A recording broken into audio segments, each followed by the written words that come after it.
The burning saint had been silent for 37 minutes. Admiral Corn Vex pressed his talons against the tactical display, watching the human dreadnought drift like a corpse. Among the debris field of Kepler Station, around him, the bridge of the Eternal Dominion thronged with the subdued energy of a predator circling wounded prey. The siege had lasted 14 hours longer than any human settlement had ever held.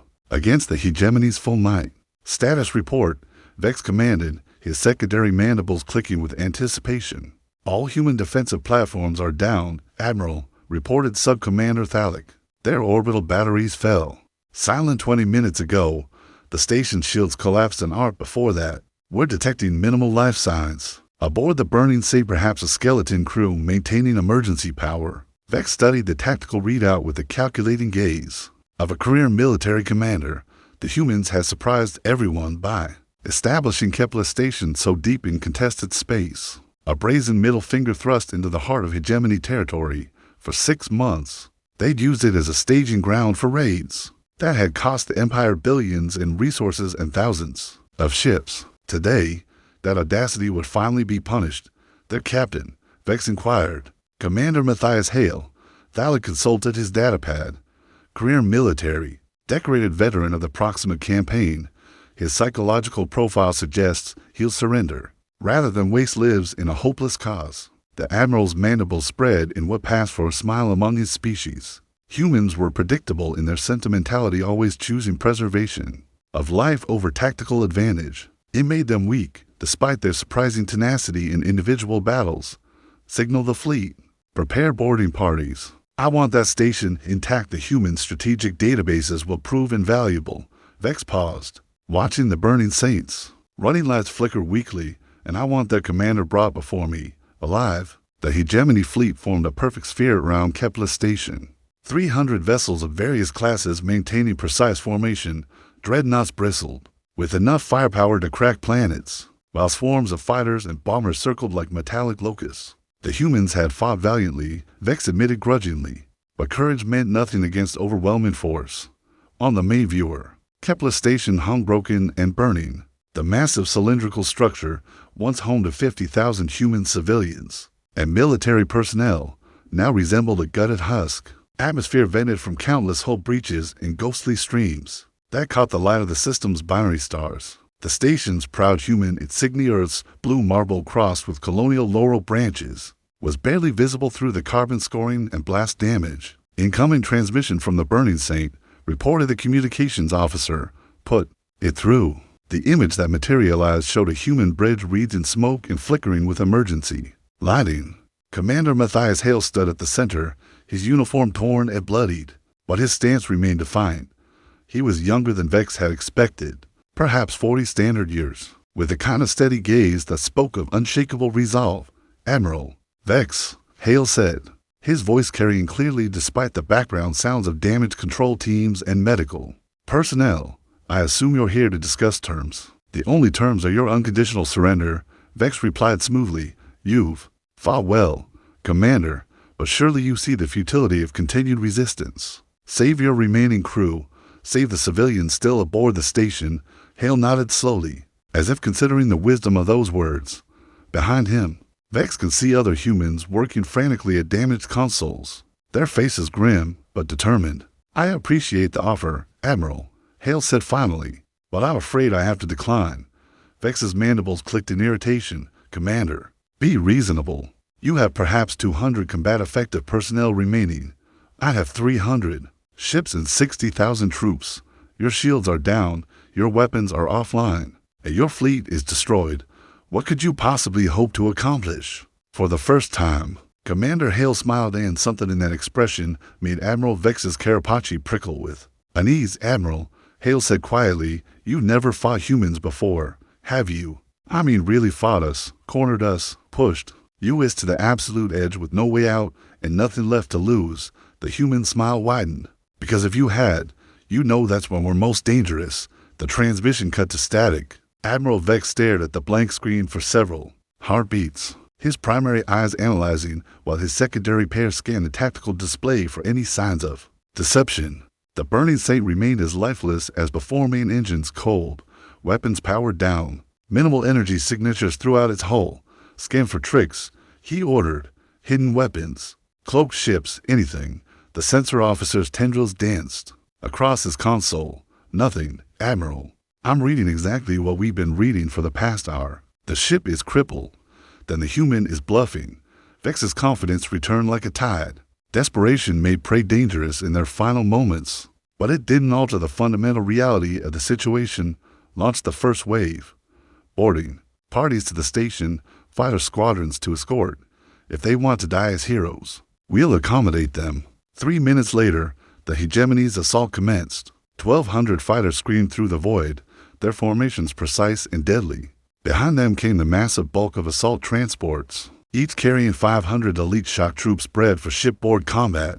The human station grew larger in their viewports, its wounded bulk offering no resistance as they approached the primary docking bays.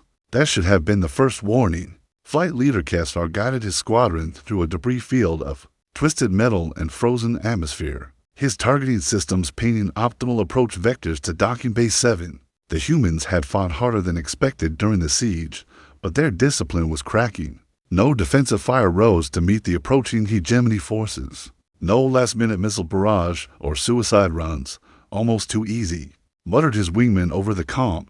Dead is dead, Kesar replied, but privately he shared the concern. Humans were notorious for their inability to accept defeat gracefully. The silence felt wrong.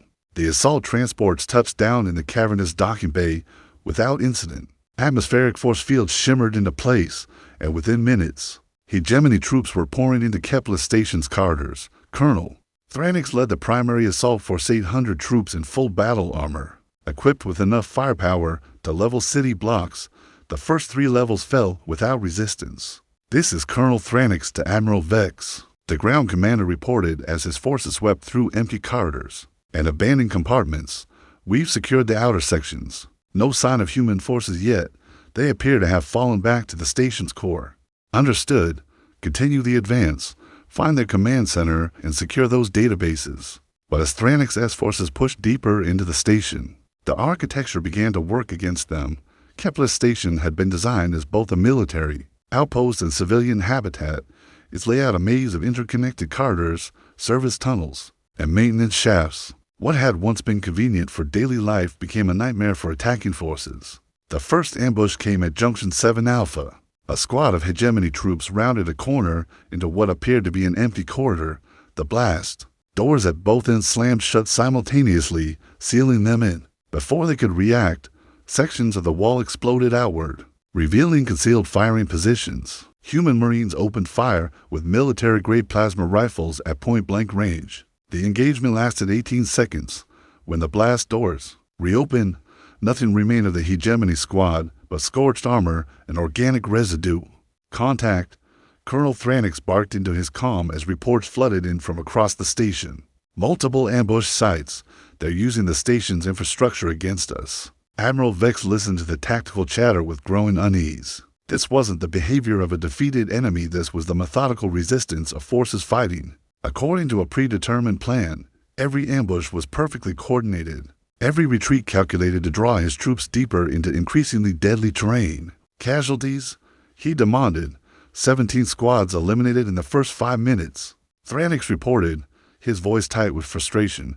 They're not fighting like cornered animals. Admiral, they're fighting like they expected this. On the main display, Vex watched his assault markers move deeper into the station. Red icons began appearing, confirmed hostile contacts. But instead of clustering around obvious defensive positions, they appeared at seemingly random locations throughout the massive structure. The humans weren't making a last stand. They were conducting a systematic campaign of asymmetric warfare. Sir, the communications officer announced suddenly, we're receiving a transmission from the human commander. Put it through. Commander Hale's image reappeared, but now he stood in what appeared to be an armored command bunker deep within the station. Behind him, Vex could see displays showing the locations of every hegemony force that had boarded the station. Admiral, Hale said conversationally, I hope your troops are enjoying their tour of our facilities. We've put a lot of thought into the interior design. Your parlor tricks won't save you, Commander, Vex replied. I have unlimited reinforcements. That's the thing about unlimited resources, Hale mused.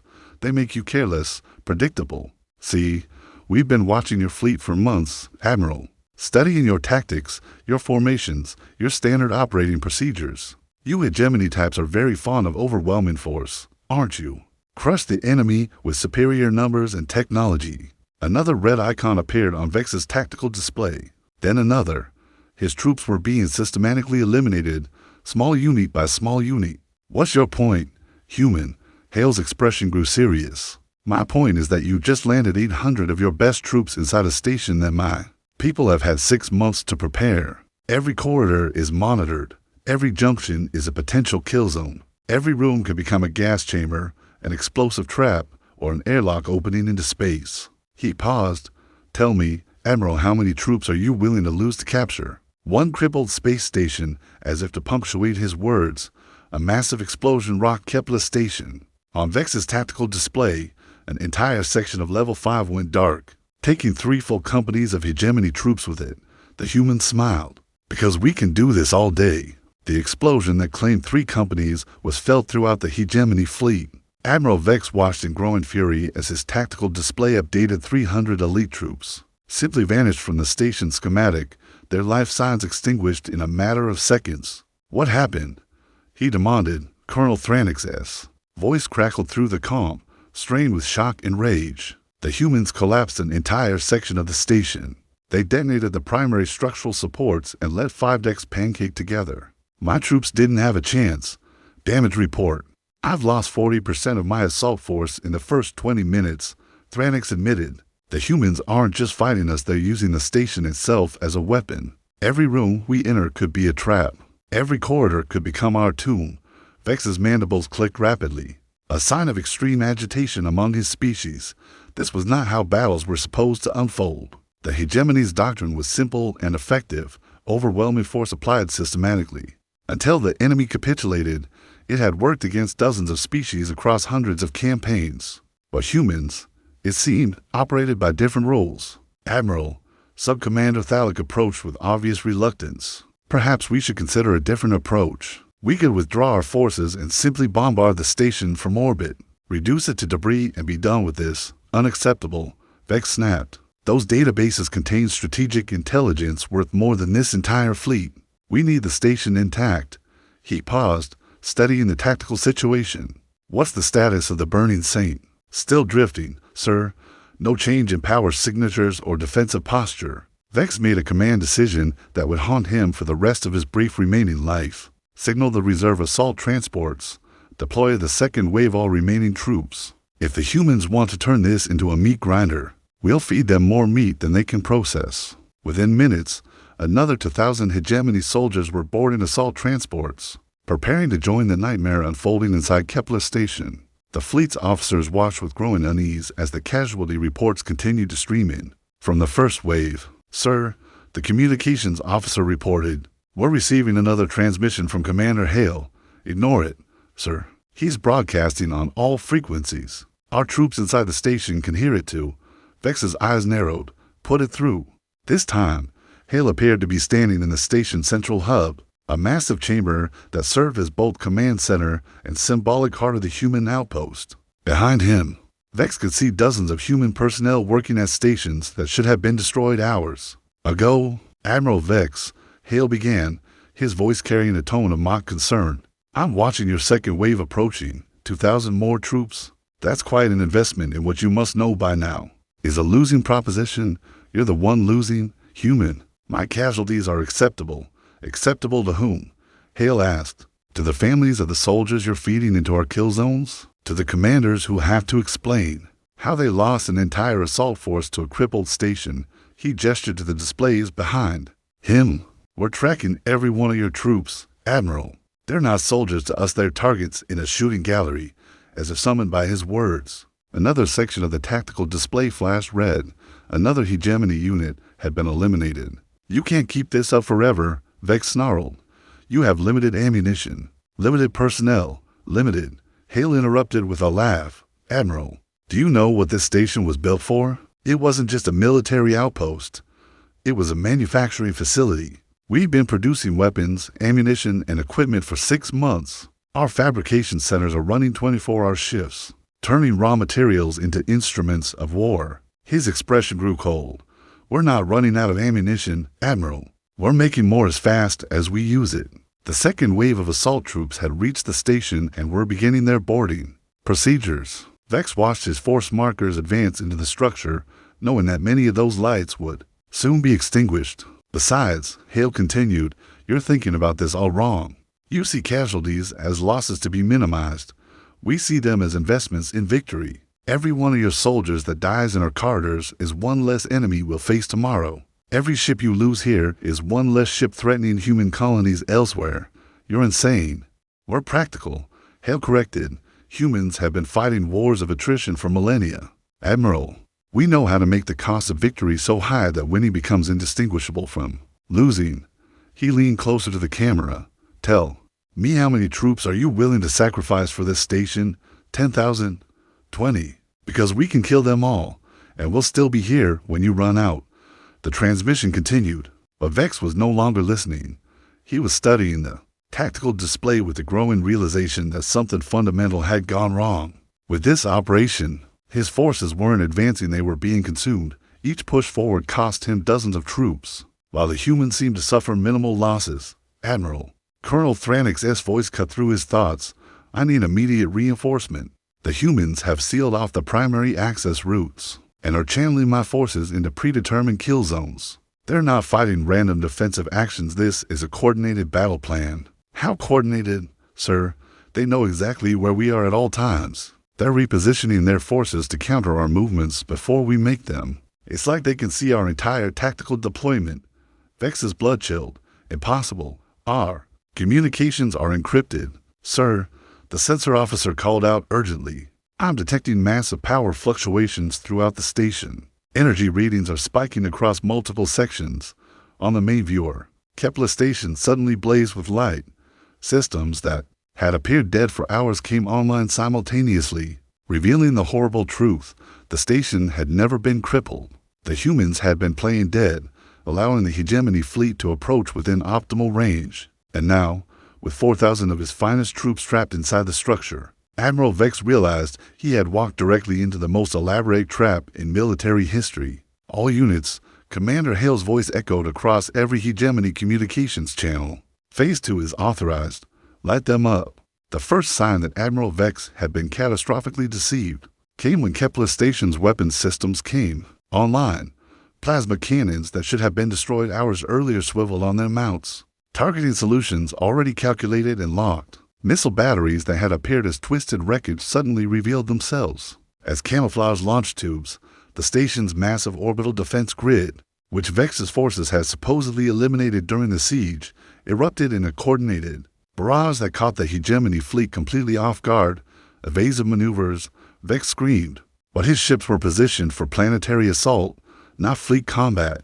They hung in perfect formation around the station exactly where the humans wanted them. The closest hegemony destroyer, the Razor's Edge, took 17 direct hits in the first 3 seconds. Its shields collapsed instantly under the focused fire of weapons that shouldn't have existed. Plasma bolts punched through its armor like paper, detonating ammunition stores and reactor cores. The ship came apart in a brilliant explosion that temporarily blinded every sensor in the vicinity.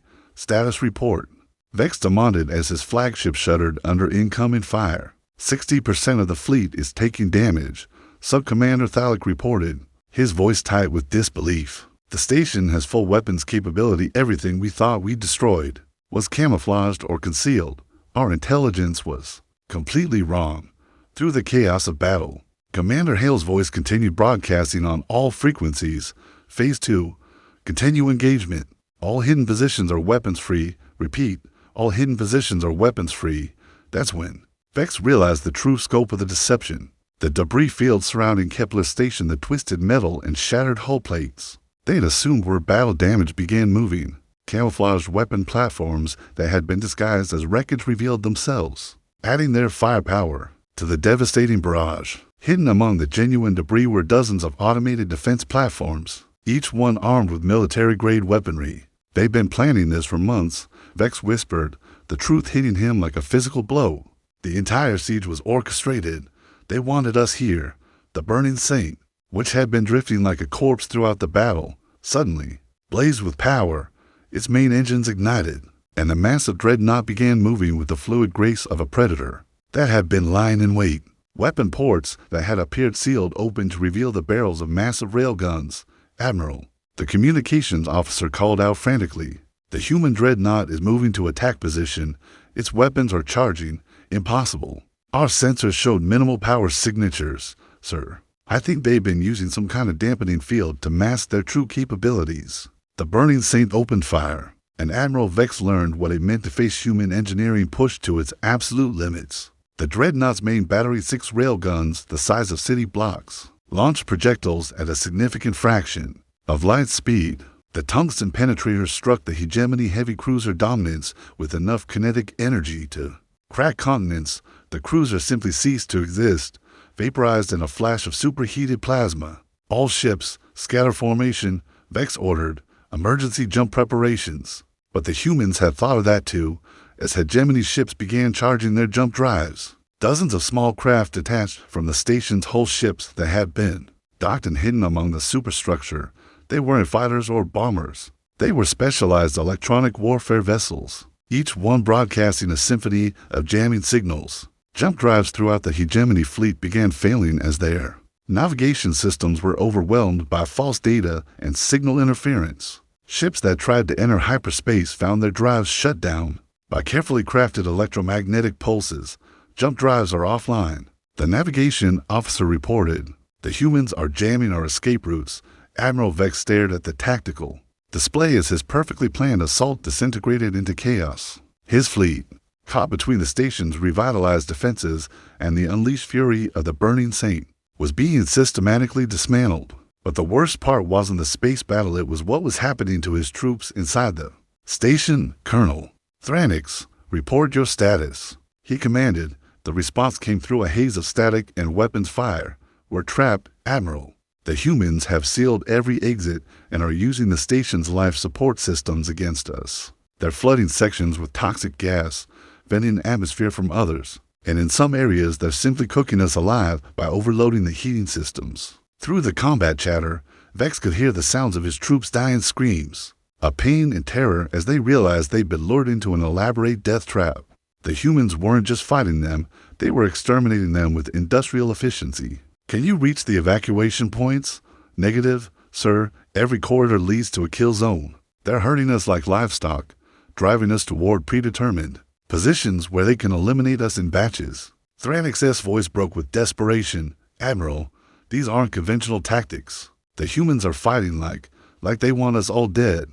Not captured, not defeated, dead." Commander Hale's image appeared on every screen throughout the hegemony fleet, his face calm and professional despite the carnage unfolding around him. Behind him, human technicians worked at stations displaying the real-time locations of every enemy soldier in the station. "Admiral Vex," Hale said conversationally, "I hope you're beginning to understand the situation. You came here expecting to crush a defeated enemy. Instead, you've delivered your best troops and finest ships directly into our hands." He gestured to the tactical displays. "My people have been preparing for this moment for 6 months. Every system on this station has been weaponized.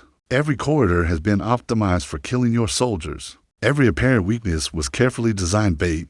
Another hegemony ship exploded on the tactical display, torn apart by concentrated fire from the station's hidden weapons. "You wanted our databases, Admiral, our strategic intelligence? Here's some free intelligence for you.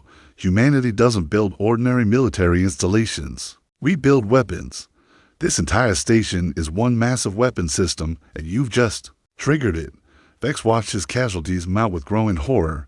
In 20 minutes of combat, he'd lost more ships and troops than in the previous year of warfare combined. The humans weren't just winning, they were demonstrating a level of tactical sophistication and strategic deception that bordered on the impossible. "What do you want?" he finally asked.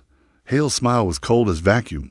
"What we've always wanted, Admiral, for you to leave human space and never come back. The only question now is whether you'll be alive to deliver that message to your superiors." The battle for Kepler Station entered its bloodiest phase as Admiral Vex made the decision that would define him as either a tactical genius or a war criminal. With 60% of his fleet damaged and 4,000 troops trapped inside what had become a mechanized slaughterhouse, he chose escalation over retreat. Signal all remaining ships, Vex commanded, his voice steady despite the chaos round him. Implement Doctrine 77 Alpha. Sub-Commander Thalic as mandibles spread in shock.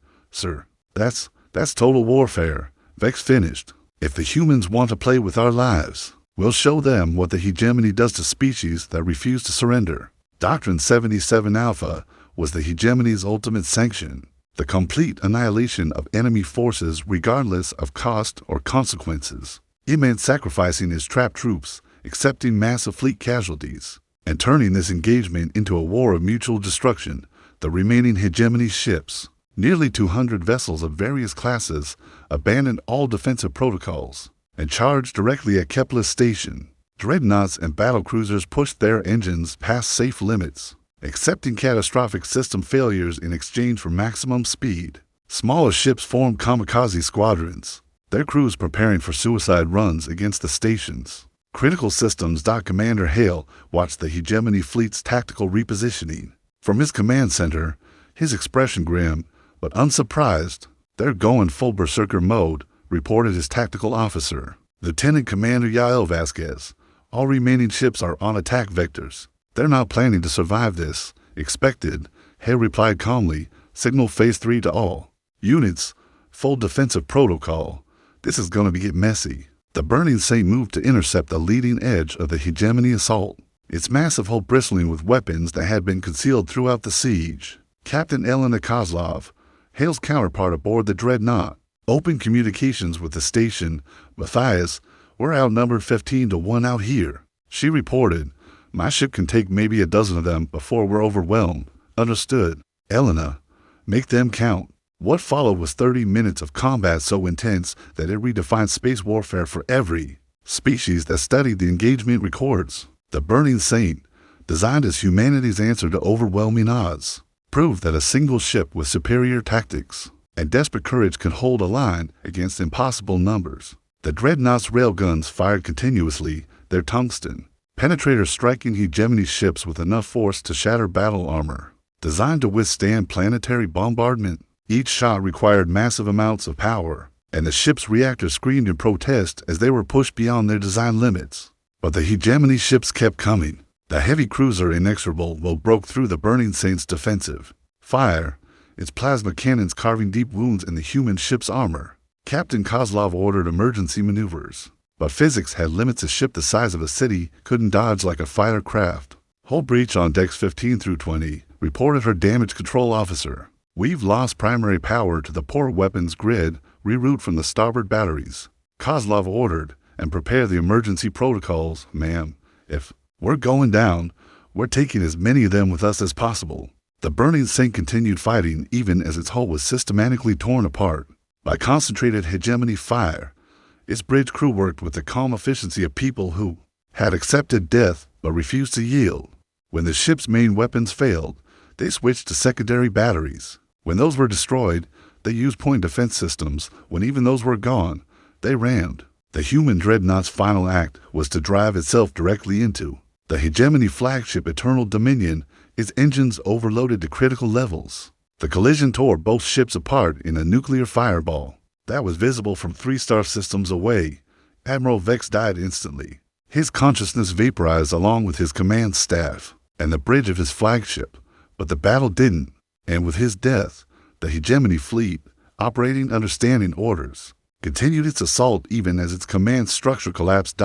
Inside Kepler's station, the situation had devolved into mechanized genocide. Colonel Thranix remaining troops, trapped in the station's lower levels, fought with the desperation of cornered animals, but they were fighting an environment that had been designed to kill them. Human combat engineers had spent months preparing the station's interior for this moment. Every ventilation shaft had been fitted with concealed weapons. Every maintenance tunnel could be flooded with corrosive chemicals or superheated steam. The station's artificial gravity could be adjusted to crush enemy forces or reversed to smash them against the ceiling.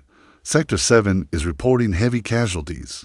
Thranix's voice crackled over the comm, barely audible through the interference. The humans have turned the station's industrial fabricators into weapons factories. They're not just shooting us, they're manufacturing death on an assembly line. The reports from the trapped troops painted a picture of warfare unlike anything In recorded history, human defenders didn't just fight from fortified positions, they fought from inside the walls, emerging from concealed passages to eliminate enemy squads. Before vanishing back into the station's superstructure, Lieutenant Keswick's squad encountered a typical example of human tactical innovation.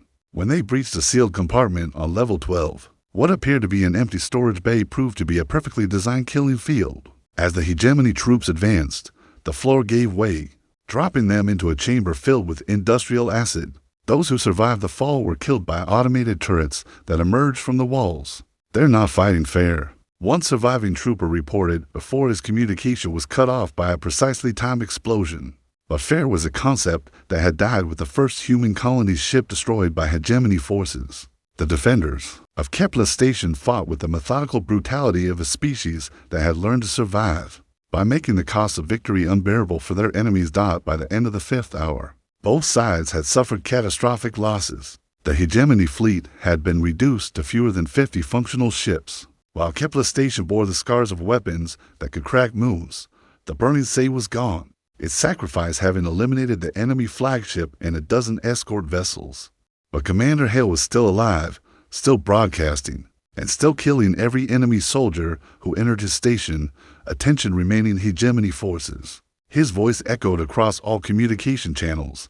You now have a choice: retreat immediately, or join your admiral in whatever passes for an afterlife in your species' mythology. The survivors of the hegemony fleet, leaderless and facing an enemy that had already demonstrated its willingness to accept mutual annihilation, had to decide whether continued fighting served any purpose beyond revenge. Some chose retreat, others chose revenge. The battle wasn't over. With Admiral Vex dead and the hegemony command structure in ruins, leadership of the surviving fleet fell to Captain Gentle of the battle cruiser Retribution. Unlike his deceased admiral, Gentle was a ground combat veteran who understood that sometimes the only way to win was to make victory meaningless for the enemy or remaining ships. This is Captain Gentle assuming fleet command. He broadcast to the 43 surviving vessels. New operational parameters: we're not leaving until every human in this system is dead. No prisoners, no mercy, no survivors. The announcement sent a chill through the human defenders. They had planned for tactical withdrawal, for negotiated surrender, even for mutual destruction. But they hadn't planned for an enemy willing to abandon all strategic objectives in favor of pure genocide. Commander Hale received the intelligence from his electronic warfare specialists with grim understanding. They're not trying to capture the station anymore, he announced to his senior staff. They're going to try to kill everyone here, regardless of cost, sir. Lieutenant Commander Vasquez reported, we're tracking the remaining hegemony ships. They're not maintaining formation, they're spreading out to cover all possible escape routes. They're preparing for a systematic extermination bombardment. Hale studied the tactical display with the clinical detachment of a career military officer. Facing his final battle, Kepler Station had perhaps 2,000 human personnel remaining, military and civilian combined. The weapons systems were functional, but not unlimited. The hidden defenses had been largely revealed during the previous phase of combat, and they were facing an enemy that no longer cared about winning in any conventional sense. Signal all personnel, Hale commanded. Emergency Protocol Omega. This is not a drill. Throughout the station, klaxons began wailing with a sound that every human recognized from their worst nightmares. Protocol Omega was the final option, the choice made when defeat was certain. But surrender was unacceptable. In the civilian sectors, families gathered in reinforced shelters, parents holding children who were too young to understand why. The adults were crying.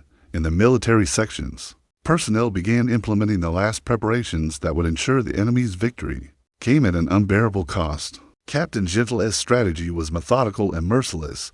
His ships surrounded Kepler Station at maximum weapons range, beyond the reach of the human defenses, but close enough for precision bombardment.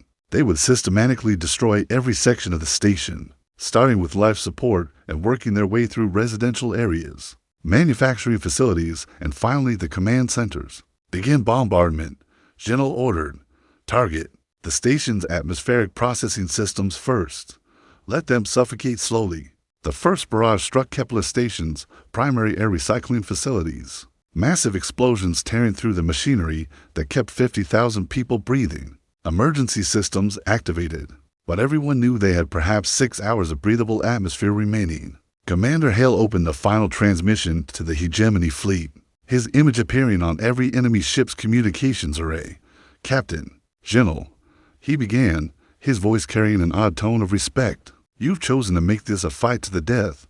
I want you to understand what that means." The human commander gestured to displays behind him showing the station's interior. Instead of panic, General saw organized preparation. Human military personnel were moving through the corridors with purpose, carrying equipment that made the hegemony captain's blood run cold. "You see, Captain, humans have a saying, if you're going to kill the king, you'd better not miss. You've decided to exterminate us, which means we no longer have any reason to hold back our most terrible weapons." Behind Hale, technicians worked frantically at consoles displaying schematics that Gentle recognized with horror at high matter containment systems, fusion reactors, and something else that made his tactical computer emit warning alarms.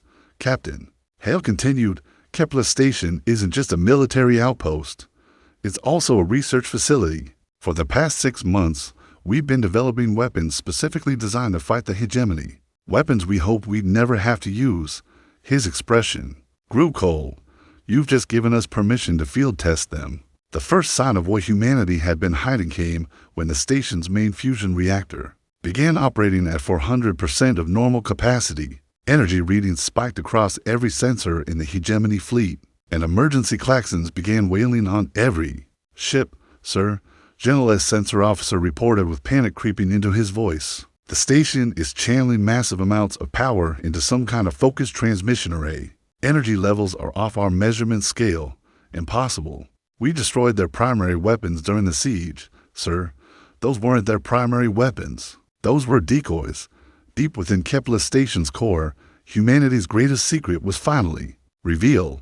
The research teams had been working on a theoretical weapon system based on quantum entanglement, a device that could instantaneously transmit destructive energy across vast distances without regard for shields, armor, or conventional defenses.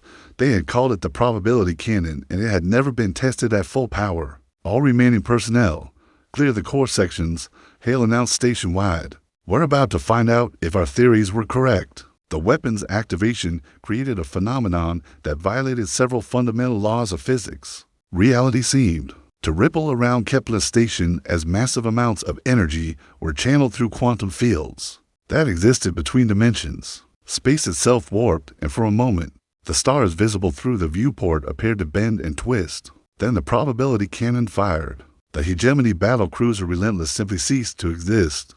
Not destroyed, not vaporized, it was retroactively edited from reality, leaving only empty space where a kilometer-long warship had been moments before. The crew didn't have time to scream. They were unmade so completely that they had never existed in the first place. "What?" Captain Gentle began, but his words were cut short as the human weapon fired again. Another ship vanished, then another. The probability cannon was consuming the hegemony fleet vessel by vessel, each shot requiring tremendous amounts of power, but achieving results that conventional weapons couldn't match. "All ships, evasive maneuvers," Gentle screamed, but there was no evading a weapon that operated outside normal space-time. The human device simply selected a target and removed it from existence. "Sir," his weapons officer reported desperately, "our targeting computers can't lock onto the station's core. Every time we try to aim at the weapon, our systems malfunction.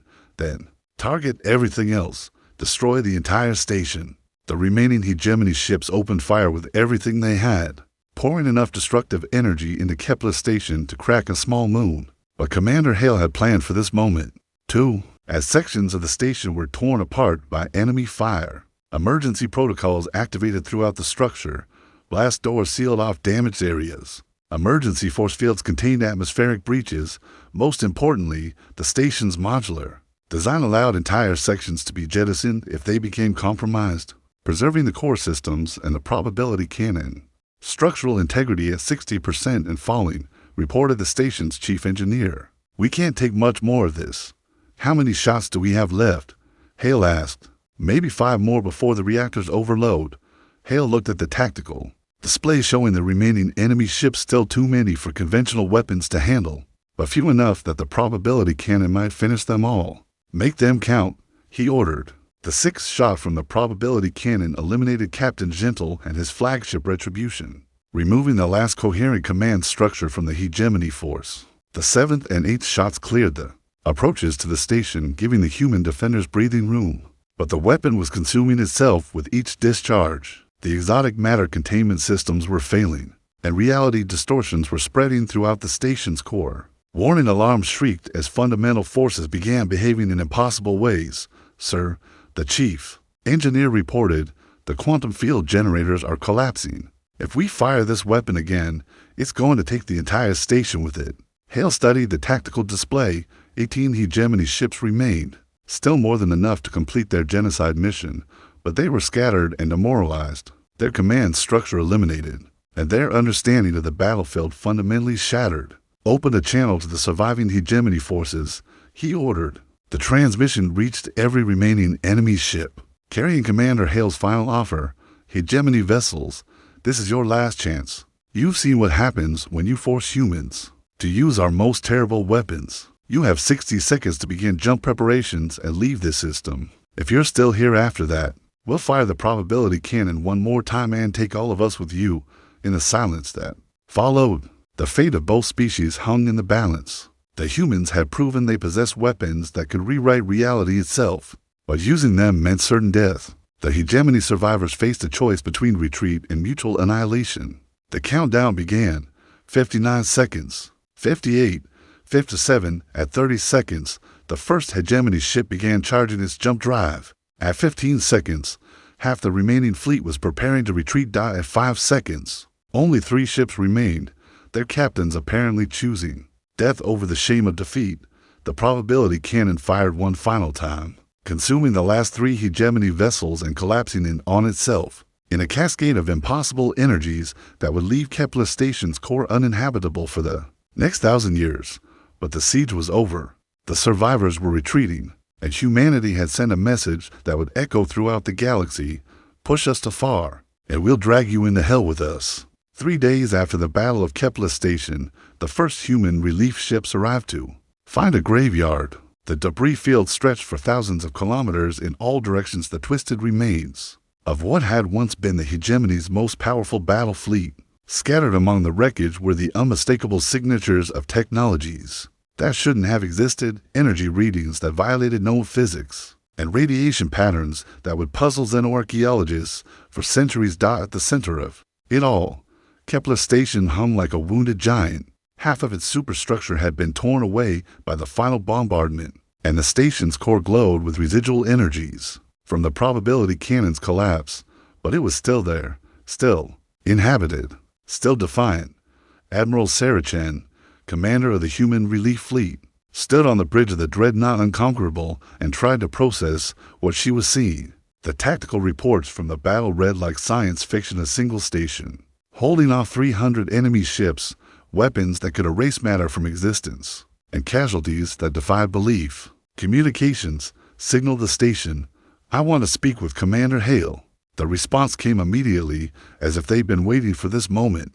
Hale's image appeared on the main screen, and Chen was struck by how much the man had aged in the 3 days since the battle. His hair had gone completely gray, and his eyes held the hollow look of someone who had seen too much death.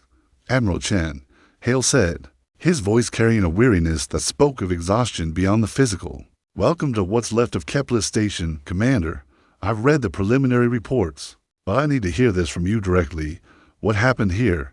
Hale was quiet for a long moment, his gaze distant.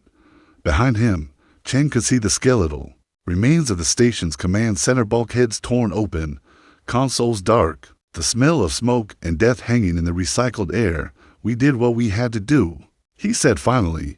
"The hegemony came here expecting to crush a defeated enemy. Instead, they found humans at their most dangerous, cornered, outnumbered, and with nothing left to lose." "The casualty reports are accurate," Hale interrupted. "We lost 800 personnel, military and civilian combined.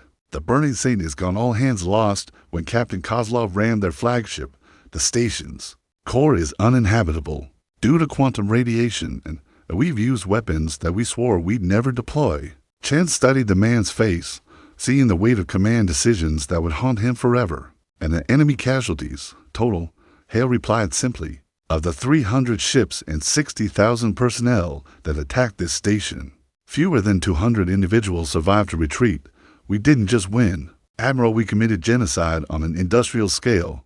The word hung between them, like a physical presence. Genocide, it was a term that carried historical weight for humanity, a reminder of their species' darkest moments. But it was also, Chen realized, exactly what the hegemony had intended for every human colony in contested space. The political implications, she began, are above my pay grade. Hale finished. "I'm a soldier, Admiral. I was given a mission, hold this station and protect these people. I did that. How the politicians handle the aftermath is their problem." Chen nodded slowly. She'd read Hale's service record during the journey to Kepler Station. Decorated veteran, tactical genius, and a man who'd never lost a battle. But she'd also read the psychological evaluations, the reports that warned about the dangers of pushing such individuals too far. What about the weapon, the probability cannon? Destroyed in the final engagement. The theoretical framework still exists, but the practical application proved unstable. We lost 12 scientists just trying to shut it down safely. Hale's expression grew even more haunted. "Good people, Admiral, they died because we needed a weapon terrible enough to make our enemies fear us. And did it work?" For the first time, something resembling a smile crossed Hale's face. The surviving hegemony ships didn't just retreat, they broadcast a general warning to their entire fleet: avoid human space at all costs. They have weapons that can unmake reality itself. Our intelligence services are reporting that hegemony forces are pulling back from every contested system. Chen felt a chill run down her spine. They had won more than a single battle. They'd won a war through the application of terror. It was effective, certainly, but it raised questions about what humanity was becoming in its fight for survival. "There's something else," Hale continued. "We intercepted communications during the battle. The hegemony didn't just want to destroy this station, they wanted to capture it intact. They needed our databases, our strategic intelligence, which means they're not as invincible as they pretend to be." Explain. "They're losing, Admiral. Not just to us, but to other species across the galaxy. The hegemony has been expanding too fast, making too many enemies. They needed our intelligence to identify weaknesses in their other fronts." Hale leaned forward, and Chen saw a spark of the tactical genius that had made him legendary. "By defending this station, we didn't just save human lives, we denied them the information they needed to crush a dozen other civilizations." The implications were staggering. The Battle of Kepler Station hadn't just been about human survival, it had been a turning point in a galactic war that most species didn't even know they were fighting. "Commander," Chen said carefully, "what you've accomplished here will be studied for generations. But I have to ask, was it worth it? The cost in lives, the weapons we've created, the line we've crossed." Hale was quiet for a long time, his gaze focused on something beyond the camera's range. When he finally spoke, his voice carried the weight of absolute conviction. "Admiral, 3 months ago, the hegemony destroyed the colony on New Geneva, 20,000 civilians, including children. They broadcast the execution to every human settlement as a warning about what happens to species that resist their expansion." His eyes met hers through the screen. "Yesterday, we sent them a message in return. Humanity doesn't just resist, we make resistance so costly that conquest becomes impossible." Chen nodded slowly. She'd read the reports from New Geneva, seen the recordings that had driven humanity to unprecedented fury. The hegemony had made the classic mistake of assuming that their enemies shared their values, that the threat of overwhelming force would lead to submission. Instead, they created an enemy willing to embrace mutual destruction rather than accept defeat. "There's one more thing," Hale said. "The families of the personnel lost in this battle, they need to know that their loved ones didn't die in vain. The Burning Saints crew, the scientists who died activating the probability cannon, the Marines who held the line in the station's corridors, they all knew what they were fighting for." "And what was that?" "The right to exist," Hale replied. "Simply, the right to live and grow and explore the galaxy without asking permission from self-appointed overlords. The right to defend our children without apologizing for our methods." Admiral Chen looked out at the debris field surrounding Kepler Station, at the evidence of humanity's terrible victory. They had won this battle through a combination of tactical brilliance, technological innovation, and sheer bloody-minded determination. But more than that, They had won it by becoming something that their enemies couldn't understand or counter a species that would rather destroy itself than submit to conquest. "Commander Hale," she said formally, "by the authority vested in me by the Human Colonial Defense Force, I hereby relieve you of command of Kepler Station. You and your personnel are to be evacuated immediately for medical evaluation and debriefing." "Understood, Admiral and Commander. The official record will show that you held your position against overwhelming odds and achieved decisive victory over enemy forces. The methods employed will be classified at the highest levels, but the result speaks for itself." Hale nodded, understanding the subtext. The politicians would debate the ethics of the probability canon. The philosophers would argue about the morality of genocide, and the historians would analyze the tactical decisions. But the military record would be simple. Outnumbered and outgunned, the defenders of Kepler Station had not just survived, they had won. 6 months later, the hegemony empire announced a unilateral ceasefire with all human settlements. The official reason given was to pursue diplomatic solutions to territorial disputes. The real reason, whispered in the corridors of power throughout the galaxy, was simpler. They had learned what every predator eventually discovers. Sometimes the prey fights back, and sometimes the cost of victory is higher than the price of defeat. The Battle of Kepler Station became the stuff of legend, a story told in every human settlement, a reminder that ordinary people could accomplish extraordinary things when pushed beyond their limits. Children learned about Commander Hale and Captain Kozlov, about the Burning Saint's final charge and the scientists who sacrificed themselves to activate humanity's most terrible weapon. But they also learned the deeper lesson that freedom isn't free, that survival requires sacrifice, and that sometimes the only way to secure peace is to make war so terrible that even the strongest aggressors choose to seek other prey. The last signal from the Burning Saint had been a simple message: mission accomplished. Humanity endures. It was a message that echoed across the galaxy, carrying with it the promise and the threat that would define humanity's place among the stars. We are not the strongest species, we are not the most numerous, and we are not the most advanced, but we are the ones who will drag you to hell with us if you threaten what we love. And that, as the hegemony learned late, makes all the difference.